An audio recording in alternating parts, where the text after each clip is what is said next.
నీ ఆత్మ నువ్వే తిట్టుకోవాలి. మరి ఎంత చెప్పినా కానీ జ్ఞానం అనేది మనం ఇంటర్ ఇంట్లో కానీ మర్చిపోతాం. అట్లా కాదు, మీరు బట్టే జ్ఞానం కలగాలి. ఎంత చెప్పినా కానీ ఇంకోటి చెప్పింది అప్పది అప్పది ఎప్పుడు జ్ఞానం యొక్క జ్ఞానం తనే ఉపయోగించుకోవాలి. నేను ఎట్లయితే జ్ఞానం కావాలి, నేను ఎట్లయితే బుద్ధివంతులు కావాలి, నేను ఎట్లయితే విద్వాంతులు కావాలి, అందులో ఒకటి ఎట్లా తెలుగు అని మనం ఉండాలి జీవితాలని చెప్పి మీకు జ్ఞానం అనేది ఈ కడుపునే ఆత్మ దాన్ని ఏం సాధించాలి. తన జ్ఞానాన్ని ప్రయత్నం చేయడాన్ని సాధించాలి. ఇంకో ఆడు చెప్పినట్టు అందరి మంది చెప్పినట్టు తన జ్ఞానం తనే పట్టుకోవాలి. ఇద్దరు ఆత్మనే బంధు. నీ చుట్టమే, నీ చుట్ట ఓడాడు, నేను జ్ఞానం చెప్పి చుట్ట ఓడాడు. నీ ఆత్మ నువ్వే ఎత్తున్నా జ్ఞానం పట్టుకోవాలి.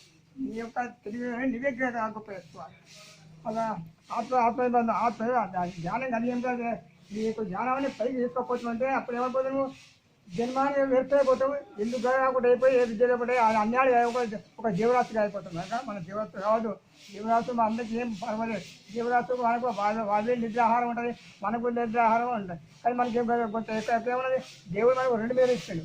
అన్ని జీవరాశులకు ఒకటే మెదడు, మనకు 2 మెదడు ఇస్తాడు. జ్ఞానం అనేది ఒక మెదడు, దేహ పోషణకు ఒక మెదడు, జ్ఞానం గ్రహించడానికి ఒక మెదడు. అందుకొరకు మనం జ్ఞానాన్ని ప్రయత్నం చేయాలి. అంత అవసరం మనం జీవరాశి లేక ఉండదు.